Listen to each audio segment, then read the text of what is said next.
ধর্মঘট ধর্মঘট ধর্মঘট এই ধর্মঘটের বিষয়ে আমার সম্মান শ্রদ্ধাবোধ অনেক বেশি, কিন্তু আমি এইখানে এমপি হয়ে আসার আগে এইখানে কিছু মানুষ যারা অধর্ম হয়েছে আমি জানি ভালো করে।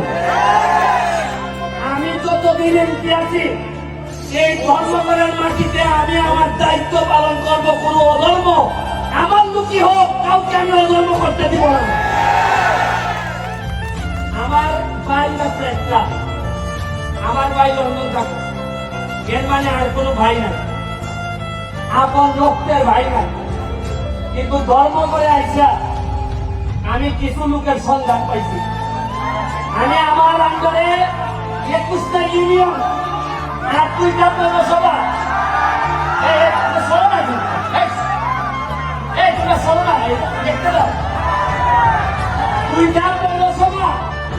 প্রতিটা ইউনিয়নে আমার আদর্শের কিছু ভাই তৈরি হইতেছে। এর মধ্যে ধর্মগড় ইউনিয়নে আমার একটা এখন পর্যন্ত আমি তারে পাই নাই, হয়তো খারাপ করে হইতেও পারে, আপনারা হয়তো আমার চেয়ে ভালো জানতেও পারেন, তবে আমার কাছে মনে হয়েছে মার পেটের না হইলেও আমার একটা আদর্শের ভাই হচ্ছে গেটুটু। ও আমার নির্বাচন থেকে শুরু করে আজকে পর্যন্ত আমার যেভাবে সহযোগিতা করছে, আমার কাছে মনে হয় আমার যদি মাইরা ফেলা হয়, আমি যদি হঠাৎ করে মারা যাই, আজকে তো আমি হেলিকপ্টারে নামি আমি স্টেডিয়ামে, আমি যখন আকাশে ছিলাম তখন আমার কাছে মনে হয়েছে আমি যদি এখন মারা যাই তাহলে আমার মাধবপুর সোনারঘাটের কি হবে, কে এমপি হবে আমার পরে। আসলে এমপি হইলে কি পারবে? তারা করে আগের মতোই মজা মারে, মজা বাইরে আমরা খালি বলতে পারি এরকমই হবে কিনা। তখন আমার মনে হয়েছে কিছু কিছু চেহারা আমার বাচ্চা উঠছে, যে আমার দাদনটা মনে করে হয়তো এই লোকগুলো আবার মাধবপুর সোনারঘাটের দায়িত্ব নেবে। মাত্র 4.5 মাসে যে এমপি হয়েছে, বরাদ্দ পাইছি প্রায় 31 কোটি টাকা। কত পাইছি? এর মধ্যে 25 কোটি লেগে আমার বছরের পর বছর আইবারে রাস্তা বানাই খালি। এইটা বাদ দিলে কত থাকে? 6.5 কোটি থাকে। 6 কোটি দিয়ে রাস্তাঘাট মসজিদ মসজিদটা বানাইতেছি। তা আমার প্রশ্ন হইল 4.5 মাসে যদি 31 কোটি বাইরে থাকে, আরে আমি তো এমপি, আমরা তো মন্ত্রীও পাইছিলাম, জীবনে মন্ত্রী নিয়ে 5 টাকা বাইরে নিয়ন্ত্রণ বুঝো নাই।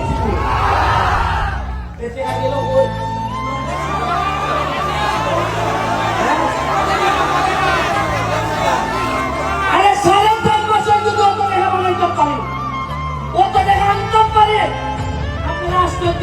গত সপ্তাহে আমি মাধবপুরের লেখা বরাদ্দ হয়েছে 50 টাকা এনজিবি। আমি যা কইলাম যে 50 টাকা দিবে স্টেশনে রইব, আপনি জানেন যে আমি সব মানুষ, আমি টাকা খাই না। ঠিক আছে যাই নাই, যাই না কইল যে তাইলে 50 থেকে ডাবল করে মাধবপুরে 1 কোটি টাকা দেবে। ওই আস্তে সিটে আইতেছে 1 কোটি। এর আগে আমার দেওয়া দিচ্ছেন আরো 75 লাখ খালি মাধবপুরের লেখা, এটা গত সপ্তাহের খা। আমি এখন দেখি খরচ করে এখন ভাই খালি ভাই না মানুষ তারে যে খামটা করাইছা। আমার দোল লাগে যে টেহা দিলে নিয়ে আগে চাল ধরে আমার অভিনয় দিলাম নি। আর আমি জানি এ লেগেতে এমপি সাহেব হইতাম চাই না, সুমন ভাই হইতাম চাই, কারণ আগামীবার এমপি নাও দেখতে পারে, কিন্তু ভালোবাসা দিয়ে আপনারা ভাই হইতে পারলে কই যাবো আমি শান্তি পাই না। পর্যটন নগরী বানাইতাম এখানে,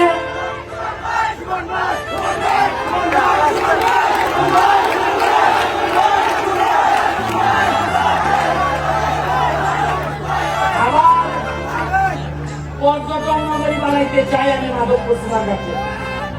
আমি নেত্রীরে বলছি, জননেত্রী শেখ হাসিনারে যাবো যে আমার 24টা চা বাগান আছে, আমার 2টা রিজার্ভ ফরেস্ট আছে, আমার স্থলবন্দর আছে, আমার বর্ডার আছে, আমার কিসের কম আছে? মাধবপুর আপনারা জানেন কিনা সবচেয়ে ধনী উপজেলার একটা, 100টার মতো ইন্ডাস্ট্রি আছে। মাধবপুরের মানুষ একটা মানুষ না খেয়ে থাকতে পারবে না। আমি বেতন হয় না। আমি 2.5 লাখ টাকা চাল পাঠাইছি, বলছি যে বেতন না হইলে আমি এমপি দিব। আমার এমপি যদি বাদ খাই তাহলে আমার শ্রমিকরা বাদ খাবে। আপনারা এখানে সাইফোর্স কোচিং, সাইফোর্স লিমিটেড, এখানে ম্যাডাম আমাদের কাছে আমাদের মাঝে উপস্থিত হয়েছে। আমি ছোটবেলায় ওনার ছাত্র ছিলাম, IELTS টোফেল স্পোকেন ইংলিশ ওনাদের আন্ডারে করছি। উনি আমাদের পুরা 23টা ইউনিয়নে কোনো ছাত্র ছাত্রী যাতে ইংলিশে ফেল না করে এই জন্য সকল শিক্ষকদেরকে ট্রেনিং এর ব্যবস্থা করতেছেন। উনি আমাদের মাঝে উপস্থিত আছেন, ওনার জন্য একটা হাততালি আমি আশা করি। আমি কম্পিউটারের ব্যবস্থা করতেছি বাচ্চাদের জন্য, প্রতিটা স্কুলে মাল্টিমিডিয়া ব্যবস্থা করতেছি। আমি আজকে আর বক্তব্য বাড়াবো না, স্বপ্ন দেখতে শিখেন। যে সুমন 9.5 লাখ টাকা দিয়ে নির্বাচনে নামছিল, আজকে 9.5 লাখ টাকা দিয়ে নির্বাচনে নামবে। আজকে কিছু লোকের কথা বলতে হয়, মুসলিম চেয়ারম্যান সাহেব, আলাউদ্দিন ভাই, এখানে বাবুল ভাই, সেলিম চৌধুরী, কিছু লোকের নাম বলতে হয় তারা আমার জন্য আমার মতো একটা এতিম বাচ্চাদের টাইনা তুলছে। আমার তাদের অনেক লোকের নাম বলতে পারি না, তাদের আমার কলিজার কাছে দিল, আমার ঋণ শেষ হয়। আর এরা বলছেন এরার পরে আপনারা ভোটাররা যেভাবে আমার না জানি না বুঝছে আমার আপনারা ভোট দিচ্ছেন, দোয়া করছেন, খালি এমপি বানান নাই, সারা বাংলাদেশের নেতা বানাই দিচ্ছেন আমার আপনারা। আমরা মাধবপুর সোনারঘাটের হিসাব করি না, হিসাব করি মাধবপুর থেকে জাতীয় নেতৃত্ব তৈরি হবে, সোনারঘাট থেকে জাতীয় নেতৃত্ব। 1 লাখ গাছ আনতেছি, আন্দাজ কত হয় ভাইয়া? আমি আপনাদেরকে বলি, আজকে আরেকদিন নবী আসছে এখানে, আজকে সাথী খান আসছে গান গাইতে, আজকে তামান্না হক আসছে গান গাইতে। কিছুদিন আগে আপনারা জানেন সোনারঘাটে আমাদের আইসিডি মন্ত্রী আসছে, সালমান মুক্তাদি, তাসরিফ খান এরা আসছে। আপনারা বুঝেন না যে এরা আসে মানে লক্ষণটা কিটা? এরা এমনি আর এরা বুঝে যে তাহলে করে জিতেছি না। এরা জানে, এরা তো সারা দেশ ভেঙে খায়, এরা জানে কোন জিনিসটা চলতেছে। এই রুমি আমি আরো প্রায় অনেক বছর আগে তারা সোনারঘাট নিয়ে এসেছিলাম। এই সময় আমি তার আইনজীবী ছিলাম, একটা মামলা করছি। ওই সময় জানতে ভাইয়া কিছু কম টাকা যায় নিয়েছিলাম, বললাম যে আমি উকিল, তোমার আমার এলাকা খাইয়েও গান গাইলে কিছু কম টাকা রাখতো। এই সময় মাত্র 25 না 30,000 টাকা দিয়া, এই সময় 1 লাখ টাকা দিয়ে গান করে ওই আমার ছেড়ে দিছে। ভাই আপনি তো আমার আইনজীবী গাইলেন, এই শোন না। আর আজকে আমি এমপি, আমার বাচ্চা আসছে, আজকে আমার একটা বিশ্বাস বন্ধুরা গান গাইব, কল্যাণের মধ্যে পানি দিয়ে দিব। আমরা ভাই মহাসড়কে যাইতেছি, মাধবপুর সোনারঘাট মহাসড়কে যাবে, 6 লেন হইতেছে। আপনাদের যে ইন্ডাস্ট্রিয়ালাইজেশন হয়েছে, সাথে যদি আমি পর্যটন নগরী করতে পারি, মনে রাখছেন মৃদু অন্তত পুরো আমেরিকা না পারি, মধ্যপ্রাচ্য পারে এখানে দিব আমি মাধবপুর সোনারঘাট। আমার কোনো 5 লাখ টাকা দিয়ে যদি দাম লাগতো না, 5 লাখ টাকা দিয়ে দাম লাগতো না।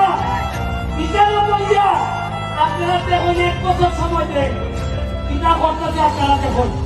তবে আপনার কাছে আমার একটা অনুরোধ, নেতৃবৃন্দ সহ 4.5 বছর পরে আমার বিদায় দিও।